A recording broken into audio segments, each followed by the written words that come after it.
I know the kind of pain you're feeling, Alex. I once had it myself. You some kind of doctor? No, Alex. I am Magneto, and I have come to offer you sanctuary.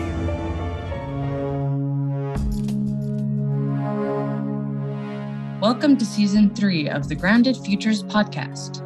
This is the show where we discuss topics that are important to our collective survival and thrival. We also dig into ways youth, and anyone really, can gain new skills to thrive amid current and ongoing disasters. This season's meta theme is all about trust. Trust in ourselves, trust in our work and art, and trust in each other. We are your hosts, William and Carla. Welcome to our show.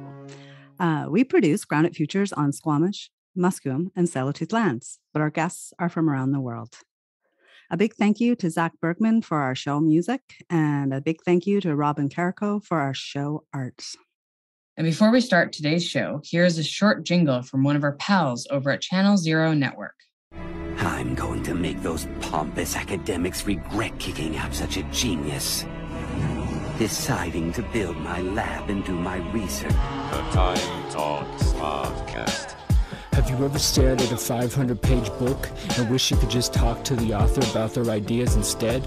If so, the Time Talks Podcast, part of the Channel Zero Network, is for you, where we discuss history, politics, music, and art with an anti-authoritarian and anarchist perspective. The Time Talks Podcast. What's this light?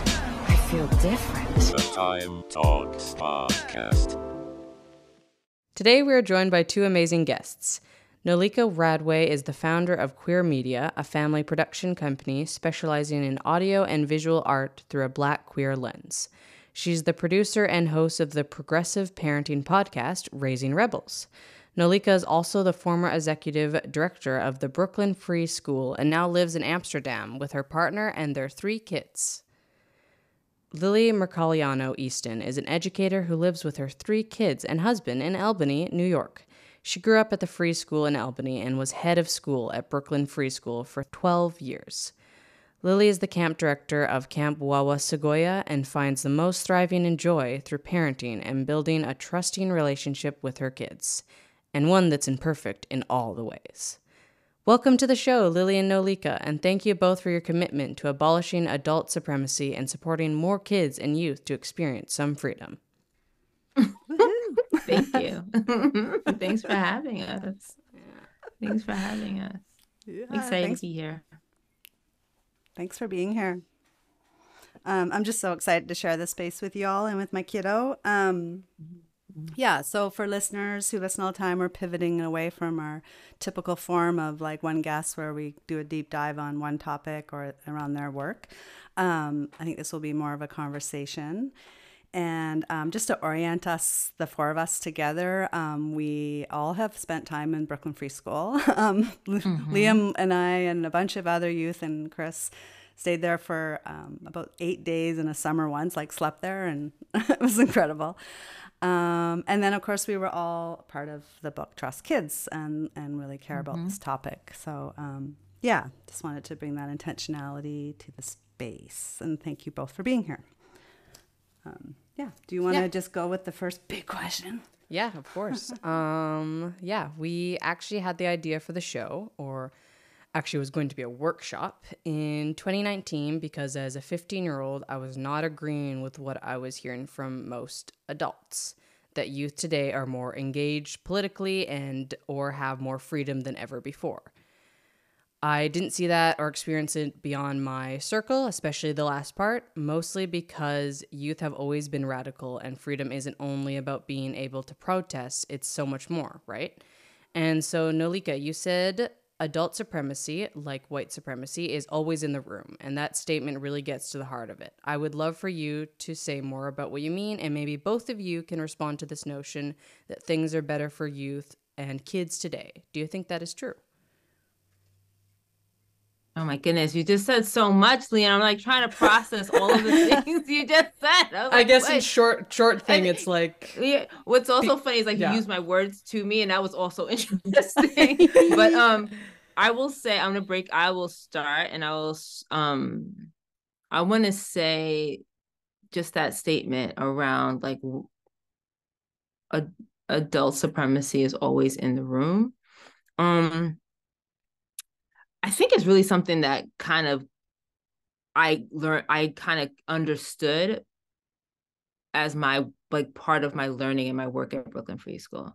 Because prior to being in a space like that, I felt as though, I was one of the good ones. I was one of the good adults. I understood kids. I made space for them. I wanted to hear their voices. I wanted to make space for, all the things, child-centered teaching, blah, blah, blah, blah, blah, blah. And then I got to the free school and I was just taking up so much room.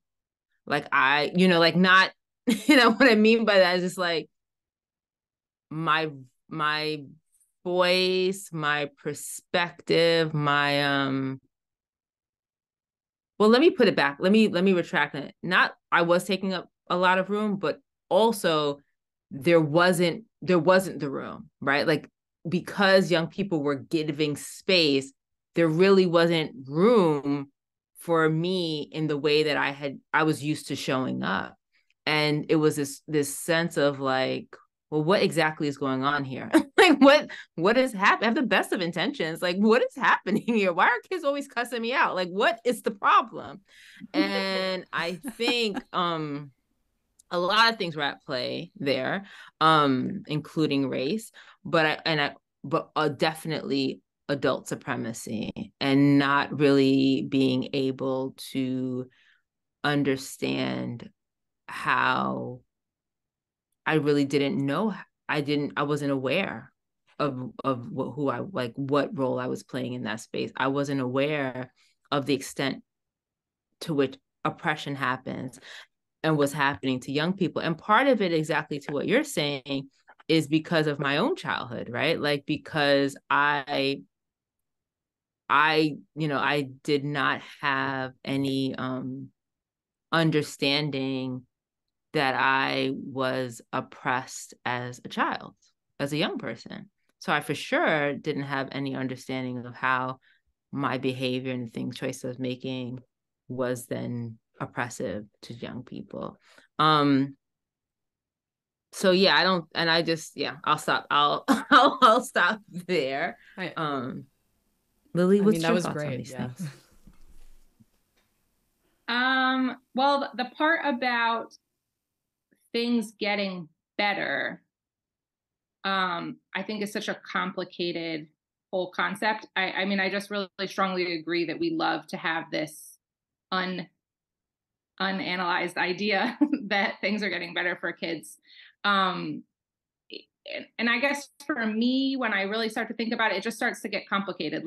Within my own family, I wrote about this a little bit in Trust Kids, and I got to think a lot about, I do think within my own family, I grew up at a free school, which was its own whole thing, not devoid of adult supremacy, and also certainly brought me access to things around, all sorts of things around agency that were really meaningful for me, and ways that my parents, I think, tried to reflect on adult supremacy.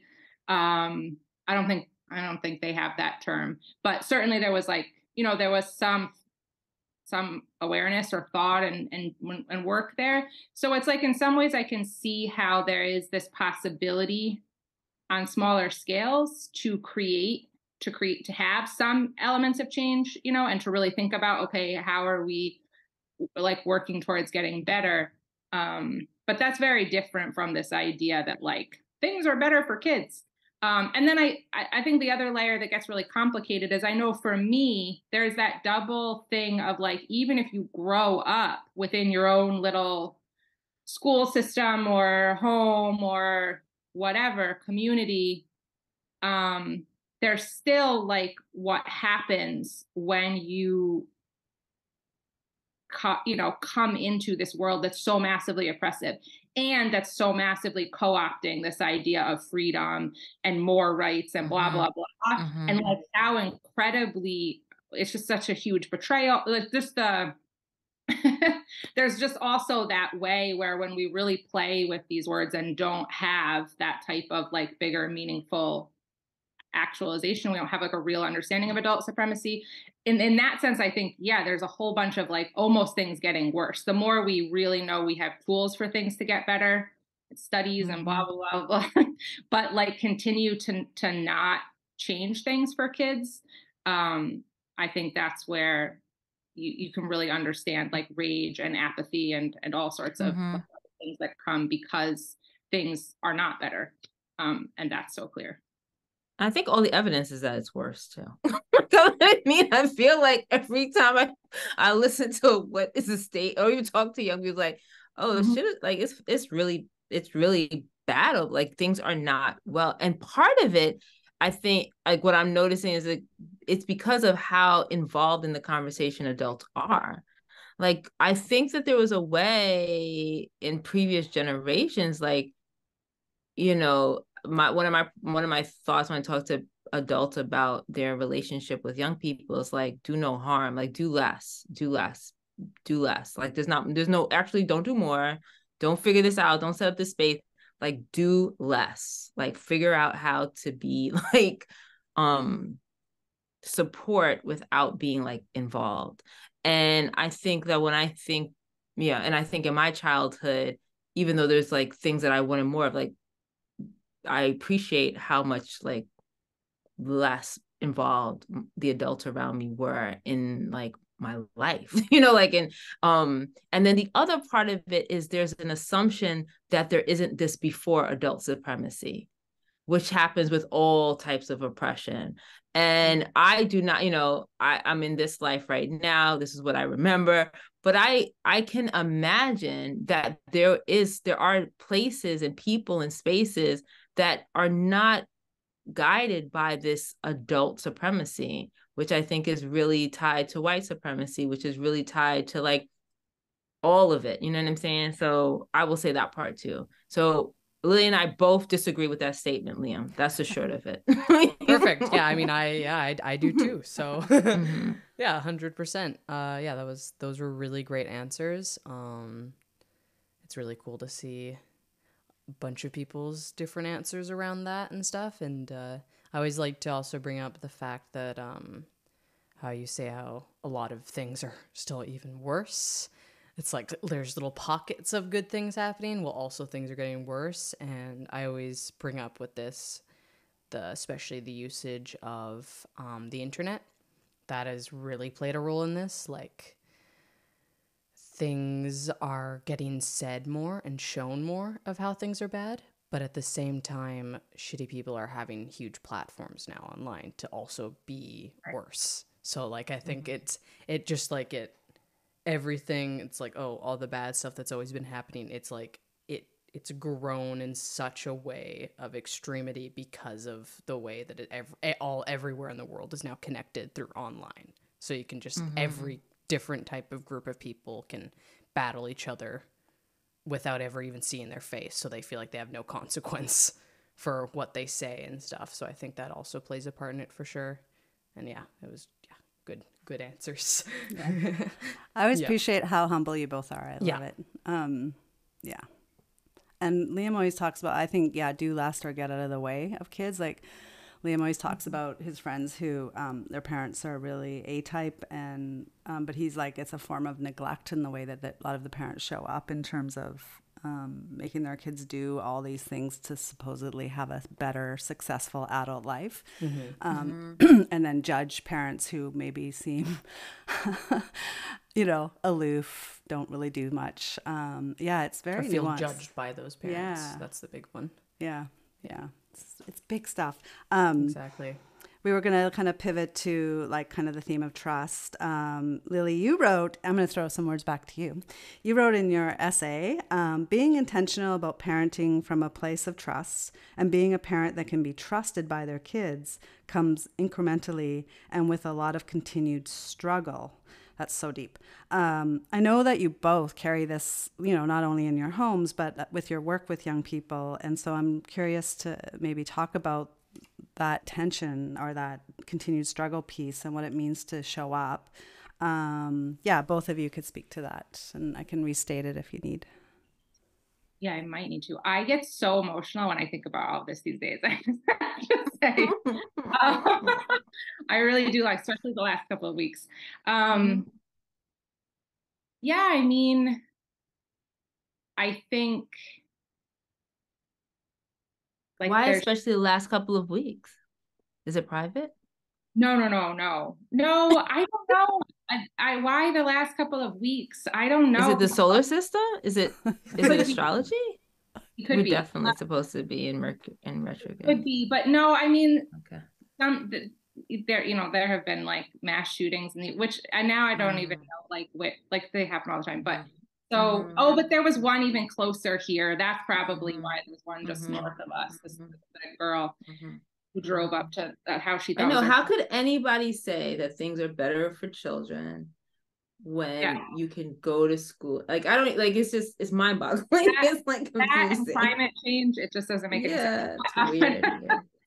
Sorry, back to the question. Sorry. Yeah. So you're asking about building trust in the ongoing struggle. Yeah, like you pointed to that it's not a you can't just reach this perfect trust and then just sit back on your laurels and be like, everything's great, we trust each other. Woo. Yeah, I mean, I think as a parent, what is maybe something that's so noticeably different for me than any of the other type of kind of supremacy work that I maybe have, reflected on or moved on or whatever in my life, there is this way that my kids are so, well, it probably has a lot to do with like, this is why I think I've been emotional the last couple of weeks, but it's a very unique relationship that you have with your kids, right? And the love there is so, I think, unlike any other bond or love, that kind of exists. And so there is this way when you try to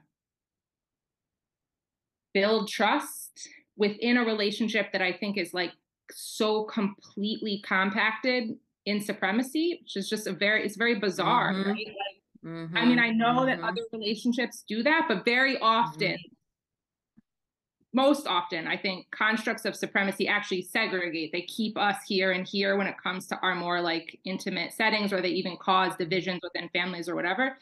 And so with our children, here we are like living and going through all the things and then all the things in the world, all the everything else. And so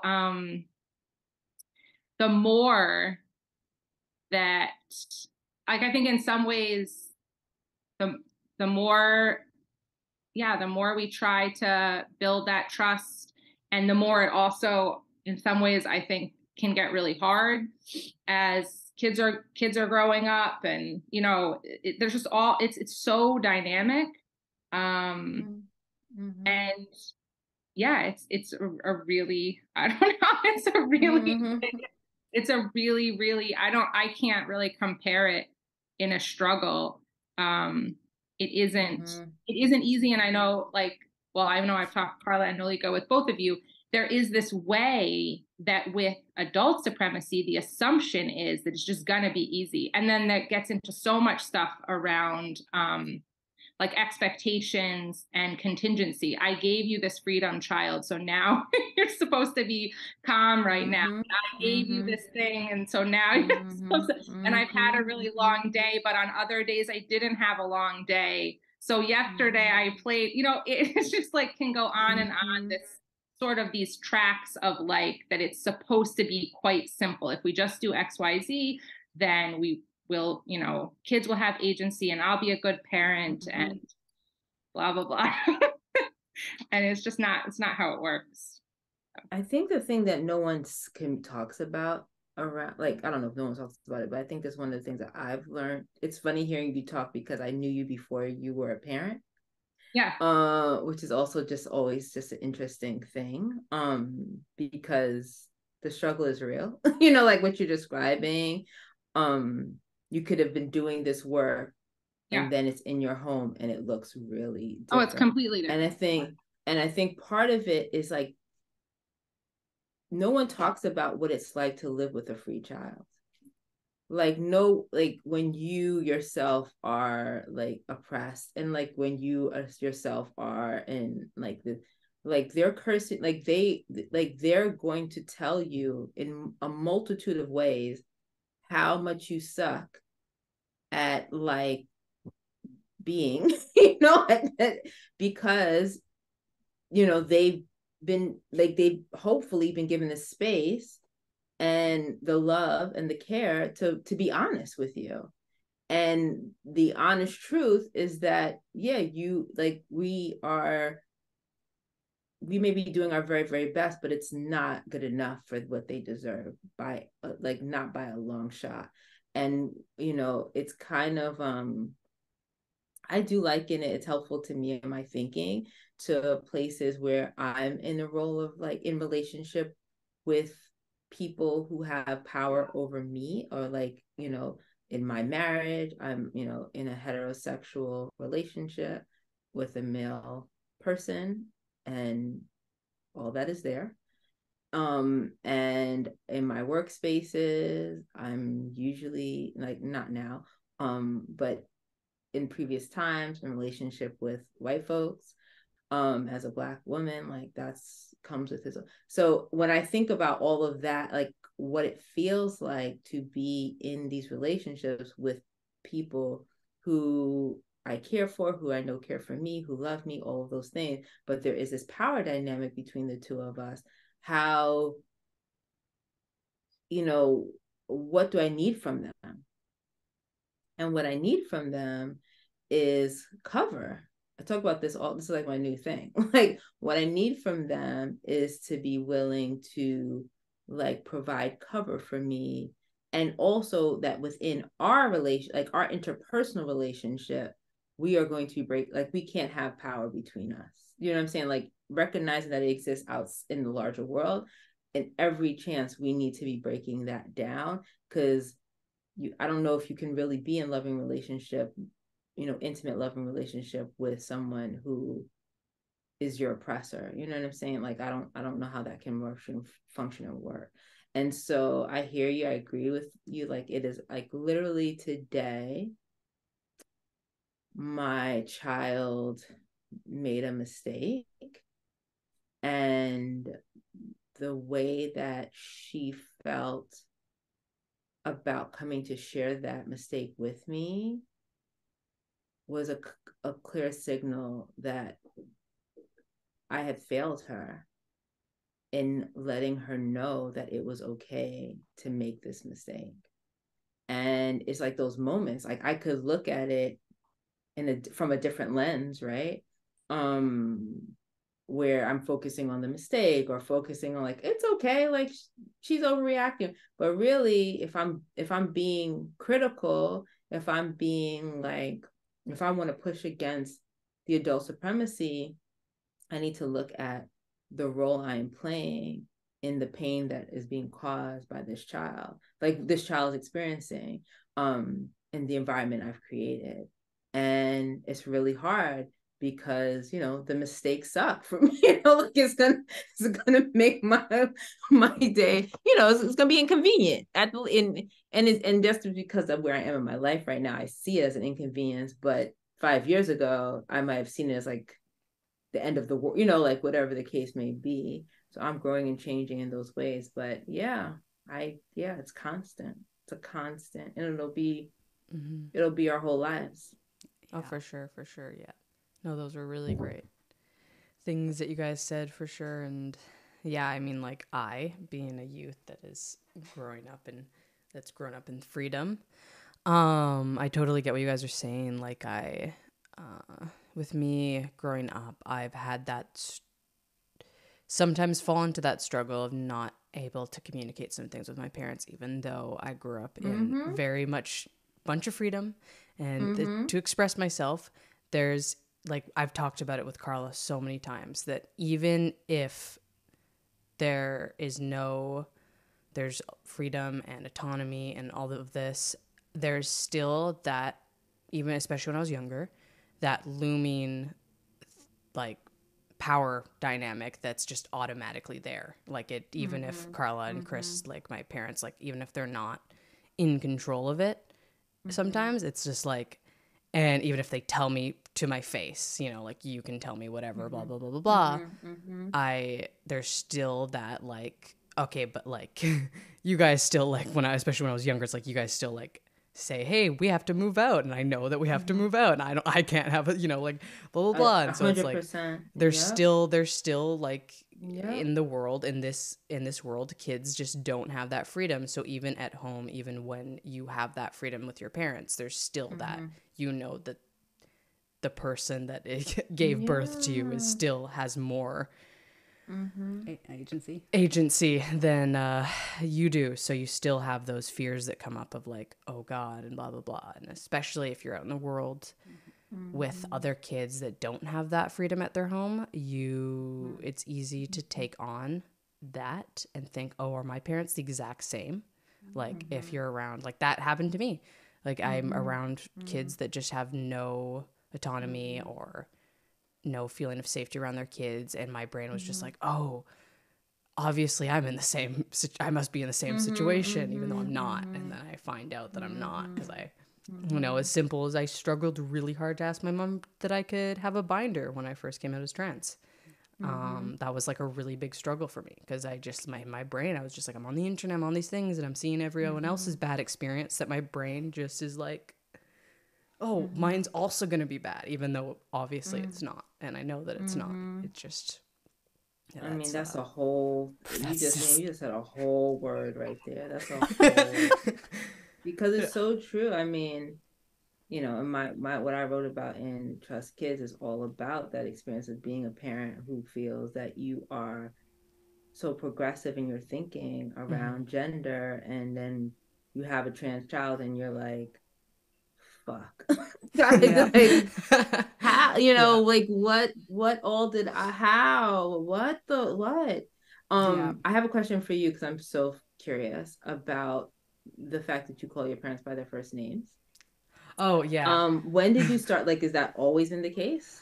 I would not remember when it first started, because I, especially with my, it's funny, like it really depends on the mood and the day. When I'm talking to people, if they don't know my parents, I say mom and dad. But if they know my parents, I say Carla and Chris. But if I also have a lot of moments where I say Carla, but dad. Like I use your name more than I use with Chris's name. Like but then there's also other situations where I say my mom a lot. And recently I say mama a lot, so I've been like, dude, like going I'm just, it's like 19, I want to be a kid again. So mama. I've been That's how that happened. Going to my mom, just like, mama. So you know, then the name thing happened at Windsor House because it was a parent participation free school, so it was similar to Brooklyn, but it was parent participation, like heavily parent. So many moms, right? Yeah. And Zach, my oldest, who's 10 years older than Liam, was about 8 when we started there, and you know, it'd be like, mom, and I'd be like, okay. There's like a lot of mums in this room. Maybe we could say Carla. And then he just has never said mom or dad since. And I grew up looking up to him a lot, so totally. I probably, even though I still use mom and dad for you guys, I think I also just you guys also. Because I have friends that have done my parents don't allow me to call them anything else but mom and dad. Yeah. And I'm just like, in my situation, you guys don't care. No. I knew from day one that your guys' names weren't mom and dad. Like, I knew how babies were made from day one. I knew how, you know, like, I was just like, I'm going to call them Carla and Chris. I'm going to call them just because they're people that are in my life and they have names. And I like using names.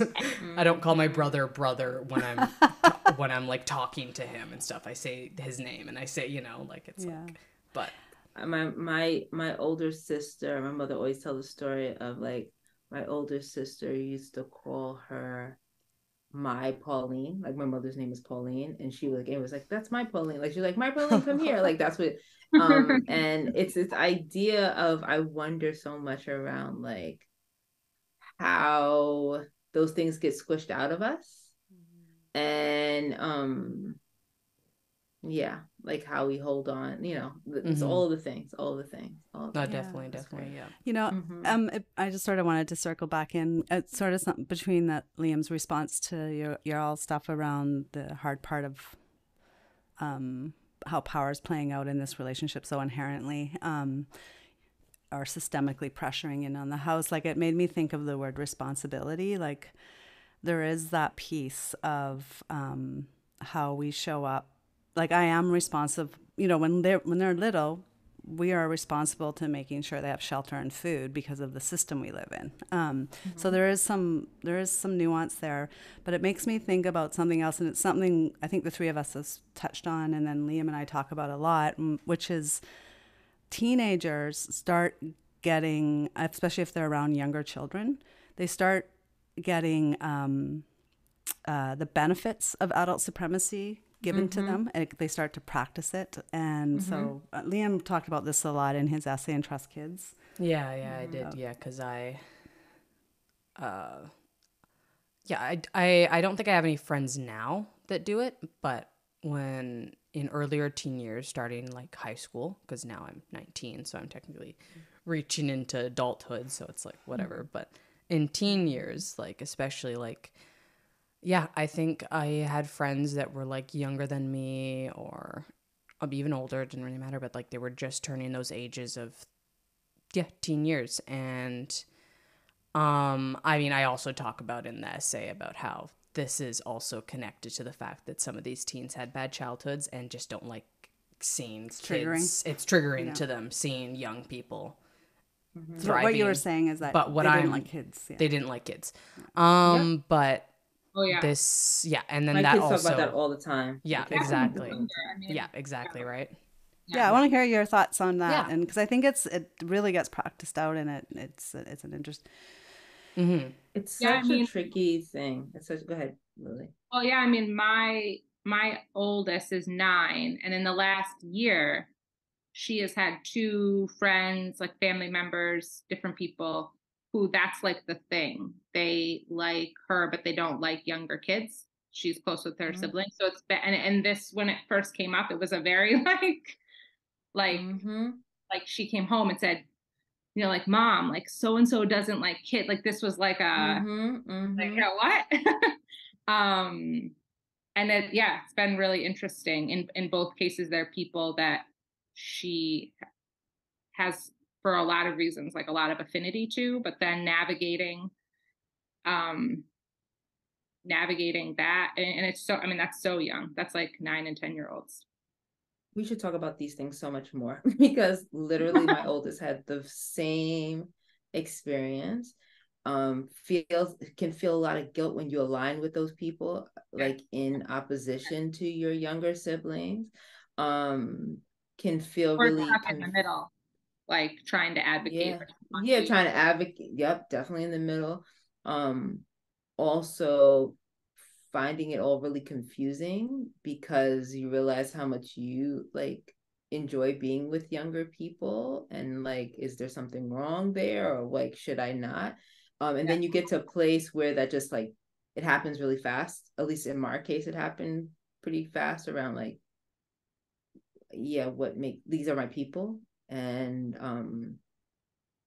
I think, like this whole thing with complicates, and we talk about this so much at the free school with adults. I don't think the young people ever got into that, but I remember having this conversation with adults there often around this idea of, because you were once a child, then you can't practice adult supremacy. Like, it's just like they couldn't wrap their heads around this, or it's just hard. I think it's hard for people to wrap their heads around like this relationship, because in so many ways it's still hard to understand it as a social construct because of the reality of what it is to be a child and needing to be cared for.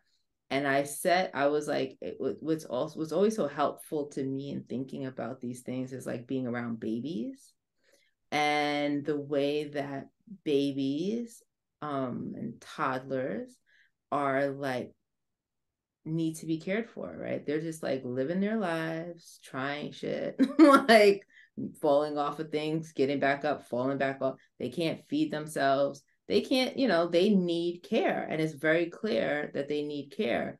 That doesn't mean that they should do more work.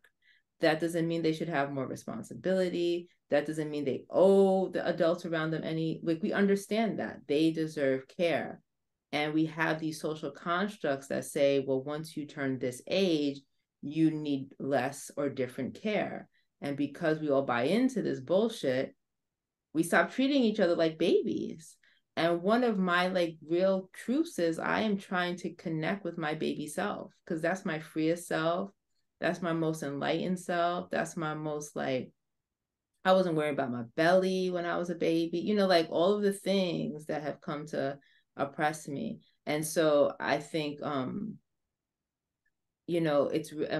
talk about it with my oldest, who is 17 now, around the trappings of adulthood, and how it's a real transition. It's a real thing. You feel it. I'm sure, we talk I'm sure you feel that privilege, I'm sure you feel that supremacy. And what do we do with it? Because you were just on the other side of it not too long ago. What are we doing with it? And it's really hard. It's a really, really hard space to be when if when you're 17 or 19 and you're annoyed, you can just leave the house. You can make another choice. When you're 13, not so much. When you're 9, not so much. And I just think it's really difficult. And as adults, I think what's helpful is to that kind of thing where you're saying your oldest, Lily, is doing around bridging the gap a little bit, allowing older teenagers, young adults to sit in that space of childhood for as long as they like, as long as possible. You don't need to go find a place to live. You don't need to go to you don't need to go to college. You don't need to go get a job. You don't need just figure your live this life.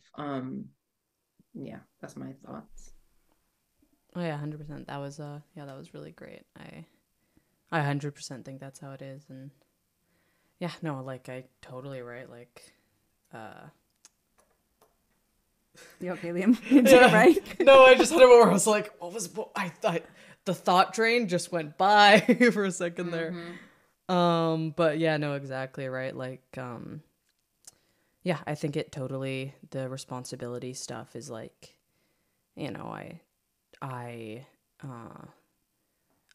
just got a job.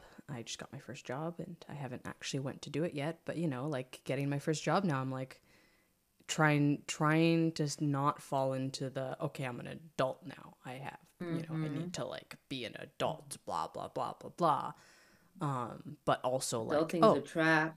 Yeah, exactly. Right. Growing up is realizing that I can still be a kid. Maturing is that totally. And yeah, the responsibility stuff of just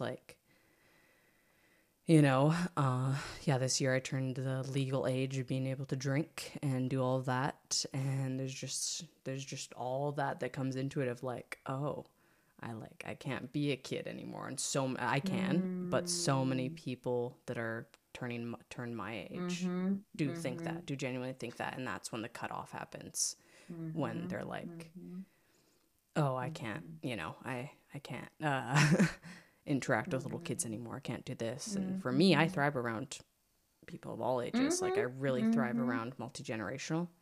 I have a lot of fun hanging out with little kids, and I have a lot of fun hanging out with old people. So like me. Yeah. Because you're so old. Yeah. I love the return to the baby. Thank you for that. It's beautiful. Yeah, that was really awesome. Yeah. I mean, I never not played with kids. I'll go to any social gathering and I will be with the young people. Right. Even when I was a 19-year-old, I hung out with the adult table versus the kids table. I'll always be at the kids table. Yeah. Hands down. I'd always be at the adult table. As a kid, I would always go stand at the adult table and talk to all the adults. And I was the kid at the park that was just like, all the other kids are in the playground playing with each other, and I'm just over here talking to the parents, like genuinely talking to them. And the parents are like, what? Yeah, exactly. Oh my gosh, there's so much. Liam's title in Trust Kids was "Hold On to Your Kid Within. Within." I don't So remember it, but I think really that's what it was. resonates with us. Yeah, Lily, you were going to talk about maybe you could just. Yes. Oh wait, no, it's my wait. No, yeah, it is this one now. Speaking on this of kids and youth and freedom and all of this that we've been talking about, what does youth freedom look like, and what would you like to see change right now? That's such an easy question. I'm curious about the change part of that question. What would I like to see change and what sense? Yeah. I mean, we did already speak a lot on things that haven't changed right now and things that have, but is there anything in your world specifically that you're like, I wish this would change? Gosh, or so change many. Okay, thank you. That was helpful. You said, I was like, oh, the list is long. Actually, I was like, what do you mean? What do you mean? I'm gonna speak to change first, and I'll think about the other part after Lily shares. I would really love for adults to stop making jokes where children are the butt of the jokes. I would really love, like, that would, that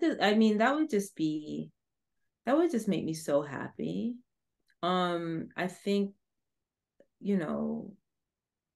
people are usually doing it around people they love. Like parents are usually doing it around their children or people they want to love or are trying to love. And it breaks my heart every time. Like, we talk about it here. There's this thing that this saying, I don't know if I'm sure you have, where it's like, fuck them kids. When parents are talking about like being overstressed or wanting time for themselves or whatever. And every time it's like we get into it, it's like, I'm not about that life. Like, I'm not about that life. That's not what we're saying. That's not what we're doing here. And it's not to discount people's need for, it is really hard to be a parent in this world, like really hard, but it's not because of kids. It's because of the society that we've created that does not serve us. And I'm in it too. Like, I'm not above it by any means. I don't want, like, I'm in the trenches for sure. But yeah, that if that could change, that would be great. And I think the other thing is like adults recognizing their sphere of, like, where they have power, what's their sphere of influence. So like we, I think everybody on this call probably are in some kind of movement spaces or some kind of advocacy where march and some kind of thing. And usually those things are places where we don't have power, right? Like, it's like we're fighting against the oppressor or some kind of power structure. And I get it. But where I am in my life now, I think I would love for more people to tap into places where they do have power and privilege and fight those fights. Because there, you probably could really do some shit. Versus what, yeah. Thanks for this question, because actually the list is longer, but I'm gonna stop there. There's lots of ideas. They're great. Those were Lily, great answers, though. What are your thoughts? Oh my God. Well, I mean, that's forever. But I mean, oh gosh. Well, if we were thinking about like immediate tomorrow, if I could do like 5 things, I would like bring back the monthly COVID paychecks we were getting. Yeah, make all sorts of changes to schools, but including like removing testing. I would remove guns from my neighborhood and this country. Oh gosh. Yeah, I mean, yeah, I think that's like I do think that I don't think freedom for kids is like necessarily, I think we get like a whole into conversation, like what does that look like? I don't think it's not utopic. Like obviously we could get forever into conversations about like what's it like when kids are free. I don't think it's utopic, but I do think like for sure kids having more freedom, there just has to be so much more agency for their full selves, and that really does look very different from the way, and it can't have constantly degrading or putting down like who they are at their full energy, thinking, creativity, mess, et cetera, et cetera. Like there's certainly that whole like part to it. And but then the flip side is like it's so much better, like there's just no way the world would be the way the world is today if kids were free, because why would, and that's not again to say that kids are perfect or kids would like in and of themselves create some like, manifest this world that doesn't exist or any of that. But for sure, like this world that we're driving, that's so profoundly dysfunctional and like literally destroying itself, or we're destroying it or whatever. The world is not destroying itself, but in terms of like what adults, like what it is that we're literally doing to the planet, these are just, the world would be very, very, very different if kids, very different. If kids could truly lend themselves to co-creating how it is that we live and what it is that everybody gets and how it is that power shared and all that. Absolutely. Yeah, no, totally. I completely agree with, I mean, I think just the children I live with in my household could solve all of the things, like if given the spit, like literally, so I can't even imagine the power of all. I think that freedom, like it looks like a lot of rage. Like it's a lot of rage. Like I see like when they're really upset, they're really rageful. And it's scary, and like you want to put a top, like you're like, I gotta figure out how to close this rage because it can't just be out here loose like this.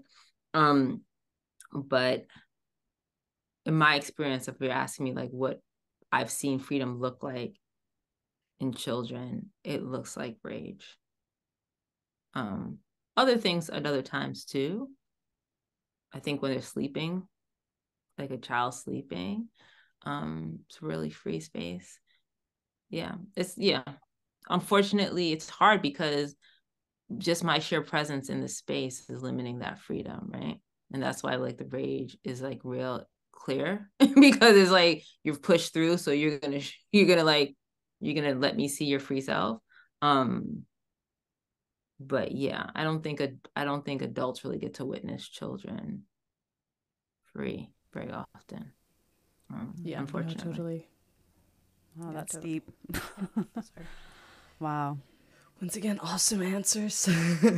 Yeah, I loved the connecting to like they were really practical. It was like stop talking really badly about children and despairingly, and fix some systemic things that are crushing all of us. That was incredible. And kind of pivoting, it's really connected because the question I have for you both, I think you both are in a position to answer this, but like, what are some ways that like educators or adults who are in community spaces can really like tend to undoing adult supremacy, like, and even in incremental ways, and support this youth autonomy or these moments of freedom? And maybe if you've even seen it in action, maybe you can speak to even a moment where you saw it and it's been incredible. Oh my gosh, Lily, I cannot wait to hear you answer this question. Right? Well, I subbed today at my kids' public school. Oh, okay. Okay. That's what we're doing now. That's what we're doing now. That's what we're doing. That's why education space these days is so interesting. Okay.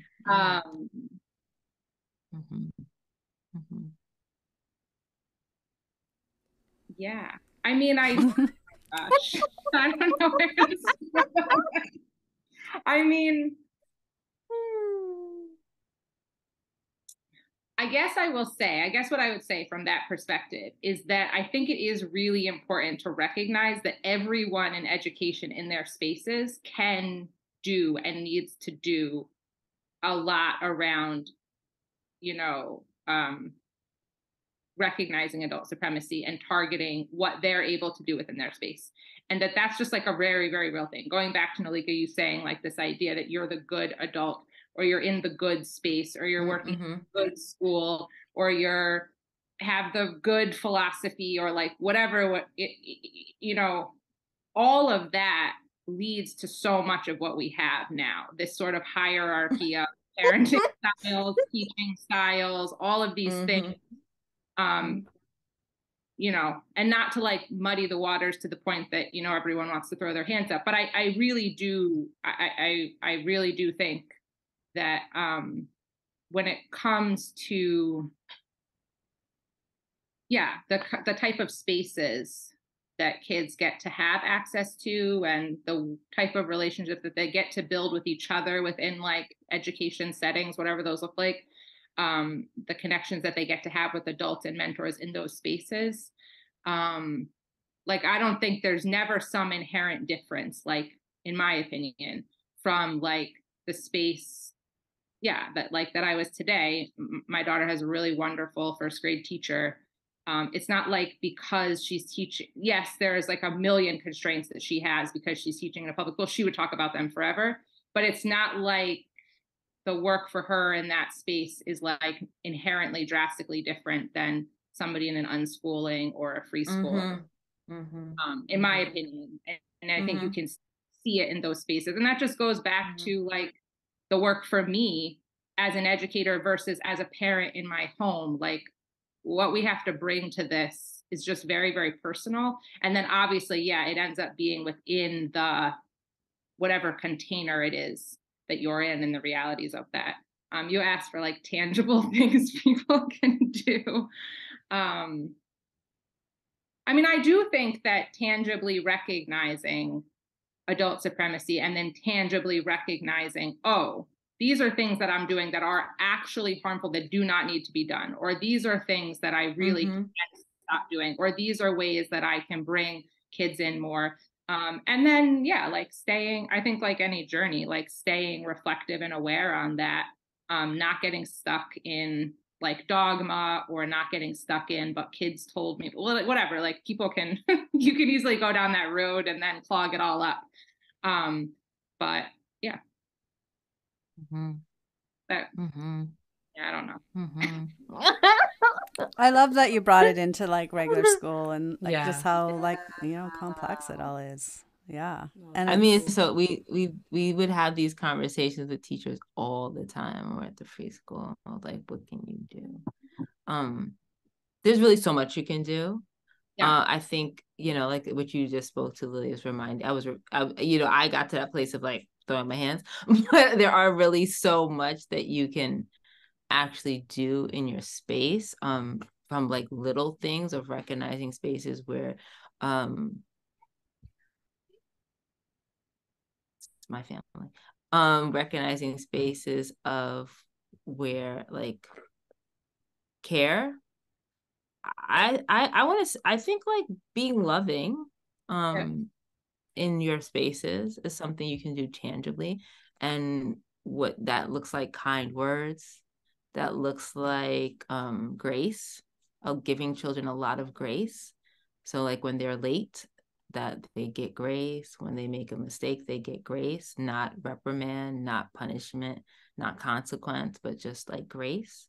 So I think like that's something very tangible that you can do and shift in your space that could help tremendously with the lived experience of a young person. And I think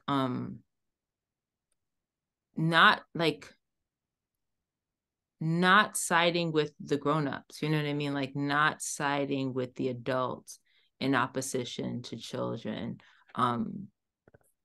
It's just a really easy thing to like get caught up in. adults really want you to co-conspire with them around the oppression of children. And there's 1,000 reasons why you can justify when you do it. But really, I mean, even like in our family, sometimes I feel like I'm losing my shit or my partner is like not in the best headspace. And either one of us in those moments can like, you know, justify being short-tempered or like not having space or but what we practice is like holding each other accountable in those times in support of our children. And it's hard. Nobody, when it happens, it doesn't usually go down well in the moment. But when we take some time, like, oh, I'm happy that you didn't let me cause harm, you know what I mean? Because you stepped in versus just like sit. I know there's been, this is another thing I would change right away. It drives me crazy how much partners will allow their partner, like I've seen it dominantly in like femmes, but I imagine it happens in all kinds of family dynamics, will allow their partner to do something that is unsafe in regards to their child, emotionally unsafe, and just stand back and not say anything. When you guys were talking about your intergenerational tables and with, I really have a hard time being intergenerational spaces, not because of my own feelings about it, but like the bracing myself that I do around what adults are going to say to children is like, it'll ruin my whole time. so I was like I said, like, it's like segregation. It's like even with Black people, like sometimes it's just like we just need to be in our own space because it's a lot. I have to limit exposure. You know what I mean? Like we all have to like limit our exposure. And so yeah, but I think there's a lot of, actually I'm with, like, there's a lot of tangible things people can be doing. There's a lot of tangible things. They're not going to be easy. They might be small, but they're not going to be easy. But there are lots of them. Yeah, I love totally. that. I love all of that. Yeah, and like being in solidarity with, being just acting in solidarity and being loving even with your partner. I love that because you can do that. It's nuanced, but you can do it. You can like, yeah. I like to frame it as solidarity because it's like, exactly right. I'm not going to take down my partner either in this, but I'm going to like be in solidarity to support him to show up better. And also, but also show my kid that behavior wasn't okay. Yeah, exactly. And like we're gonna work on it together. And I also think like the generational thing. I've just like 100%. Like I really thrive around intergenerational, but your thing of saying no in spaces around like adults is also so real because I know me and my mom like. And there's other people I have in my life too, where it's just like we're in a space with like intergenerational people and like a bunch of other parents, and so much of it is just you and me being like, anytime the parents do anything, it's just like, oh, like it's like we're walking by like a huge group of like kids from a school coming home with like their parents, and it's like we're like, ugh, and it's like, no, it's not because of the kids. We just have to like witness like these parents that might trigger us. Adult supremacy, yeah. Yeah, we have to go witness writ large. Yeah. Yeah. Take cover, as you say. Okay. Yeah, exactly. Sorry, Lily, you were going to say something. Oh, I was just going to say, I mean, I also think that idea of connecting, like identifying adult supremacy and then really connecting with younger versions of yourself. And I think this can get really tricky because it has to be responsible. I don't think if you're working in spaces with kids, you can't just like, go on this journey or something like that. But I do think there are spaces in terms of like really being able to figure out how are you finding more like time and play, and how are you, really being intentional about having things change and bringing in things that are different, and thinking about what it means to really love the kids that you work with and show up in different ways. I think as educators, I mean, it's really hard, and like, it's not like it's not like education is easy now. So I do think it's one of those places where like leaning into that can like I don't know. It's one of those places where I think there is then sometimes, yeah, absolutely. There are rewards. Like there are like then the things, especially for teachers that are choosing to go, or educators or whatever, who are choosing to go down those paths, is that, yeah, there are some really refreshing corners to go around. Partly because you're under some of the most severe aspects of all of this. So figuring out ways to like push and make changes can, you know, also just bring like, wow, that's a way better way to show up on a daily basis than doing it this way that it's always been, you know, that's just sort of terrible. Yeah, no, totally. Yeah. Is adult supremacy even like, is it something that people are talking about in these spaces, Lily, like in schools and stuff? Like, is that even a term yet? Because it's something I've been thinking about, like when, you know, not to super age myself, but I can go back like 25, 30 years in organizing spaces, and we didn't really talk about white supremacy. We talked about racism and anti-Blackness and colonialism, but white supremacy as a construct, as a term, it took a while to take flight, and it's a really important intervention. And I'm like, it changed the landscape when we were able to like actually talk about white supremacy in all spaces. Like it's so talked about now, and I wonder what are the steps to get, like I tried so long for so many years. It was my intervention. Every radical space I'd be like, I don't see youth oppression on your axes, right? Like it was constantly saying it, and it wouldn't resonate. And then when I shifted it to adult supremacy, it started to resonate. Yeah, I don't know what you think, but like, I mean, I think for me, what I see is, I don't know if this is going to make sense, but this is going to a little bit of a tangent. But Liam, in your piece for Trust Kids, you wrote about like a response to that idea, you know, that these kids are not my kids. I forget that. I love that. I know it is a song, but like that sort of that idea of like, yes, it's not our role to control children, and we have a real responsibility and accountability to children. And what I've seen, particularly in quote unquote radical spaces, is like, and then I see it in non-radical spaces, this fear of this happening. But like, since I've seen it in radical spaces, I'm like, well, you're not wrong, which is like sort of this idea that if we start calling out adult supremacy, then what we're going to get is a whole bunch of adults that abdicate from their anything in really like that what ends up that there's this like I don't know, that's what I like what happens at free schools. What happens at free schools. Yeah absolutely. And sure happens in all sorts of spaces, the sort of like fine whatever action that is not. We should name it though. We should name it, because I just said, because we're all in this inner circle, so we know what we're talking about. But like this idea, at least what I'm understanding you're saying, Lily, is this idea that if we name or acknowledge adult supremacy, then the answer to that is to leave children without care. Right. It's obviously a thing that happens in all movements, right? Because I mean, there's a huge amount of all of the backlash and all the everything, I don't know, whatever words you want to put it, that's happening in America right now is like, right, certain frameworks are centered, and then everyone's like, fine, right? And it's terrible. I mean, it's legitimately completely terrible. And when that happens to kids, it's awful, completely awful. Yeah. So I witnessed that.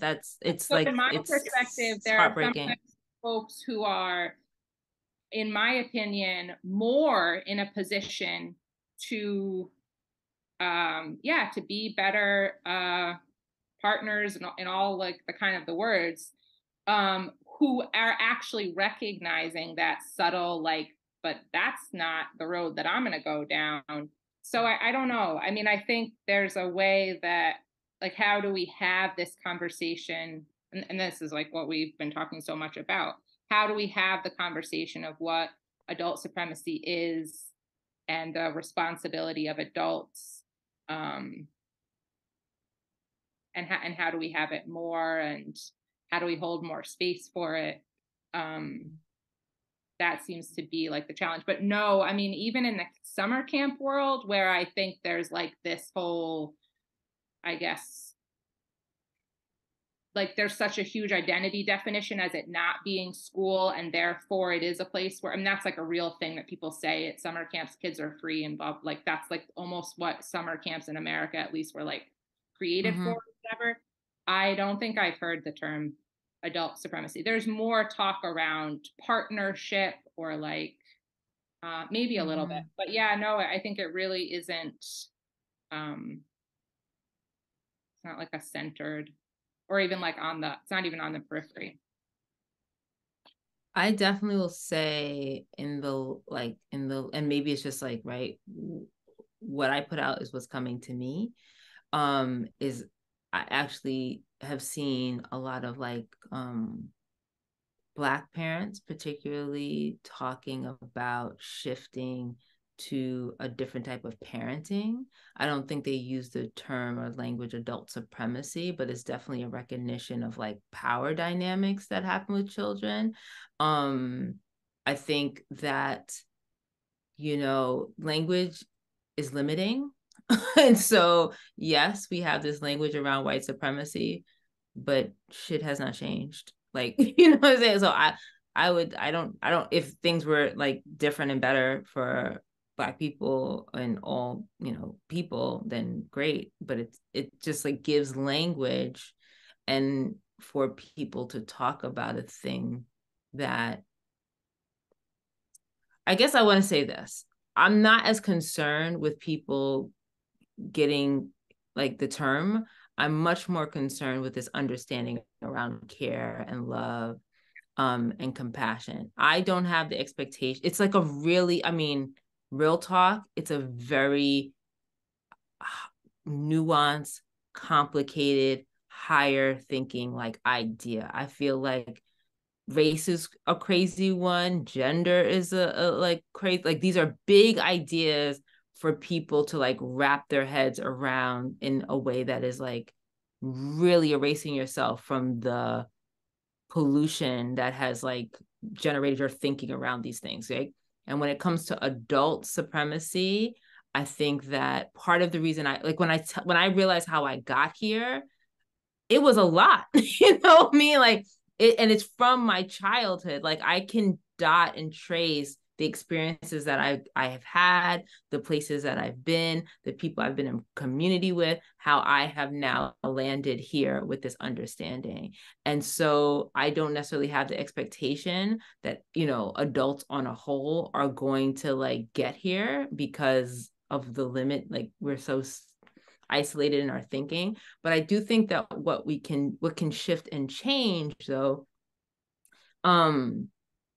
is just like more outrage around these other humans that are existing in our world that are really like shit is fucked up, right? Like this idea that young people in certain states are going to like be cut off from access to information and everyone's not in an uproar about this is like these are the disconnects. Like it doesn't even, if it was like all Black people, if it was like all trans people, if it was like all children, if like not children, they don't care about children, but they don't care about any of those groups either. But like there's a way that the conversation would look different. But because it's happening to youth, there's like sure, I guess someone's trying, like we're like someone's trying to like take care of it. We don't know what to do. And so I think those are the places where I'm just like, I don't have much tolerance. Like, yeah, I feel like those are the places of, yeah, I want to have this conversation. I'm happy that I'm so grateful for the book and how Trust Kids and how people are starting to think and talk about it. But I can't wait for that. Like that can't be like everybody getting on board can't be how we address what is, you know what I mean? Like there needs to be like there needs to be real shifts. I've been an educator for like 20 years. And I remember when I started, they were talking about the children's Bill of Rights at the UN or something. I can't remember the name of it, but we'd teach kids it. We'd pull it up. It was like such a thing. It was like, look, you're supposed to have rights for your kids. The UN said so. That was 20 years ago. Nothing has shifted. Children all over the world, including the United States, do not have the rights that are listed on this document. So like, that's not, we're not serious. But adults are not serious. But I do think, I guess for me, I just want to like, again, focus on where is my sphere of influence? Where can my voice reach? Where the adults that I have their ear and they're willing to listen. Something when you become an educator or like people really don't know how to be with young people. And so they're always asking for advice and guidance around like how to be with young people.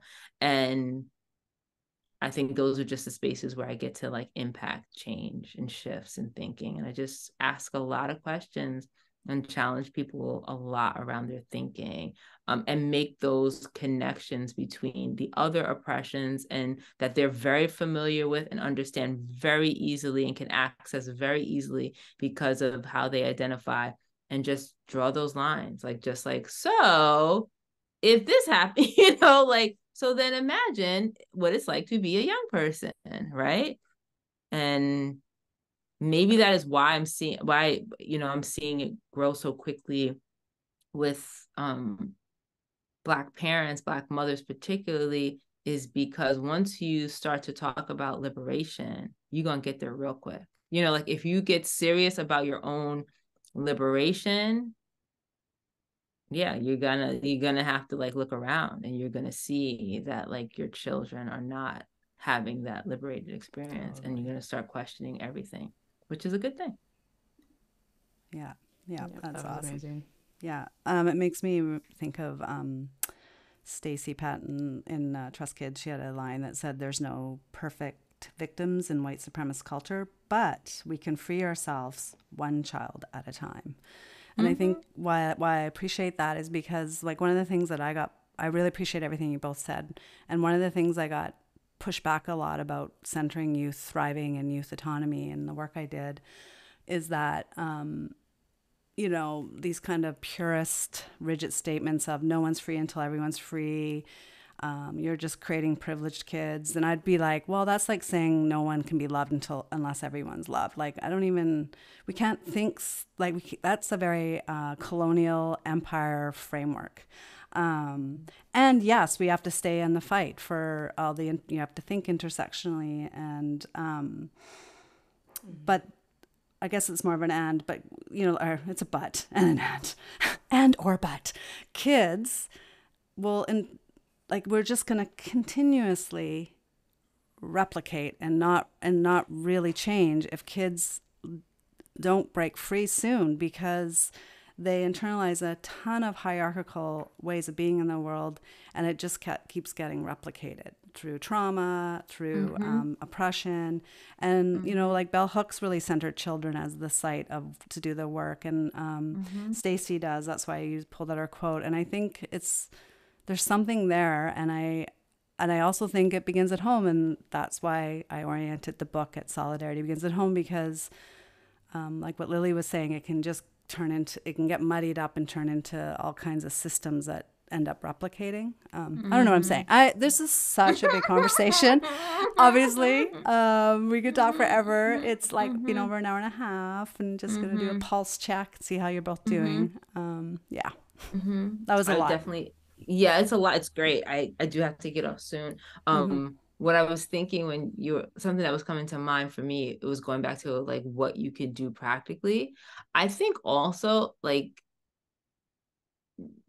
helping children like have tools to get themselves free, because unfortunately a lot of that is not going to happen at home. A lot, like there are places and people like are beyond. And so yeah, I think I did see that practice a lot at the free school. And I do think like that is something that, and it's not about feeling like, to me, it's not about, better or you're better than someone else or another adult or another parent, but it is about sharing information. Like it is about talking about truths, and being willing to like stand in that. And so I think that's another thing. And sometimes that looks like a book. Sometimes it's like helping them plan a trip. Sometimes it's like giving an alternative perspective on something they're hearing all the time at home. Yeah. Little seeds. No, totally. Yeah. Yeah. Perfect. It's just so worth it. I mean, that's, I think, also like statistically proven. Like study after study will say that it has a huge impact, right? I don't, my dad always references some study that I'll try to remember what it is. But anyways, it gets used a lot in schools, but it's true that, like, right, having a person, even if it's not for many years in your life, who really is that person for you, can make like a huge difference. Oh, yes. On a person's life, on their sense of self, on their abilities, on their resources, and it goes on and on and on. So it is really something for us to lean into and invest more in. Just going back to, like, where do we have power, where we really can actually use that power to structurally make change in a way that is like filling up the world more, you know, is just a really, from a strategy standpoint, we should really go there. Yes. No, totally. Seed planters and seed waterers. Just don't discount the smallest way of showing up for a young person with like an immense amount of care and love and kindness and listening, really, like really seeing and listening and believing them will impact the rest of their life. It's so true. Exactly. I love that. We're going to skip this question, right? Yeah, I think because of time, is it okay if we just like kind of pivot to like recommendations of like stuff? Both of you can speak to like either, and it can be a few things, but books or podcasts or people or spaces people can visit or resources online. Recommendations in general. Yeah, but about this topic in particular,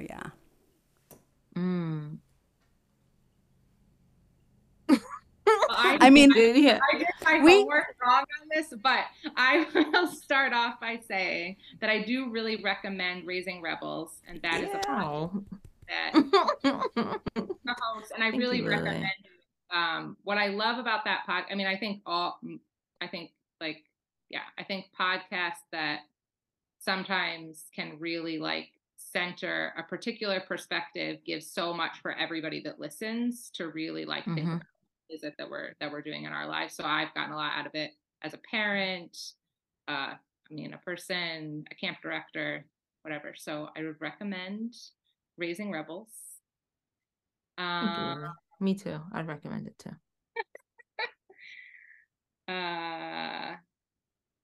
I also really love, I thought that I wasn't doing my homework right because I thought really generally about this, but I will add, because I actually think, Noleca, I don't know if you would agree, I think it does connect to you. I would recommend one of our colleagues, Abby Wambach, is a comedian. And I think that Abby's stand-up comedy has some really great perspectives around youth and tapping into who you are as a young person. And I just really like comedy. So, and it's not Abby Wambach, the soccer player, but Abby Wambach. That's we'll put links in the show notes. Oh, cool.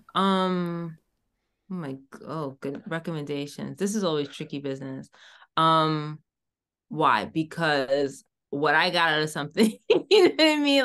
Because really it's not necessarily things that have anything directly to do with children, but things that help us like just see stuff differently. Right now, I am watching there's a documentary about Afeni Shakur and Tupac Shakur on Hulu. And I would recommend it to everyone because it talks so much about what it is to be a young person and this relationship between this mother and child. And it's remarkable, and it really does speak to adultism and youth oppression in this really unique and unconventional way. I listen to a lot of podcasts, but I listened to this podcast. Prentice Hemphill has a podcast called, oh my gosh, what is Finding Our Way? It's excellent. excellent. I would highly recommend it. It's like it's given me so much things to think about and process. I would recommend, I would recommend, I mean, this is going to sound silly, like, I don't know if it sounds silly, but these are things that have shifted my life. I would recommend moving, but not necessarily I moved to a different country, but like moving your body, moving your, like where you eat, like just shifting your perspective in some way. I think is really, like, it can do huge things. Like it might, like I said, it might sound simple and silly, but I definitely would recommend shifting, like physically shifting so that you can like imagine and like differently. Those are amazing. Thank you both. Yeah. I love the movement thing. It's true. At the Thistle, I used to notice that the youth, we'd all sort of had our seats. We'd all end up sitting in the same seats every Monday night. And I was like, let's try a test where we like just randomly move. And we just couldn't believe, like, no one, like everybody was affected by how it changed their perspective of relationships, of like with the space. It's just, you're super right. We do it with our dinner table. Like you get stuck in sitting in your spot. I'm in my spot right now. Yeah. And just moving around. That's such a great recommendation. Thank you for that. For sure. Yeah. And accessible, right? We all can do that immediately. Yeah, exactly. Last thing is, where can people find y'all? On internet, your work, connect with you. Yeah, if you're up for it, we'll put it in the show notes too. I know you said go to Lily. If you're a youth out there, go to Lily's camp. Yes, that's a good one. That's a good one. That's a good one. Camp. I would say definitely. Go ahead. I'll start. I would say definitely. I'm on IG, Raising Rebels Pod.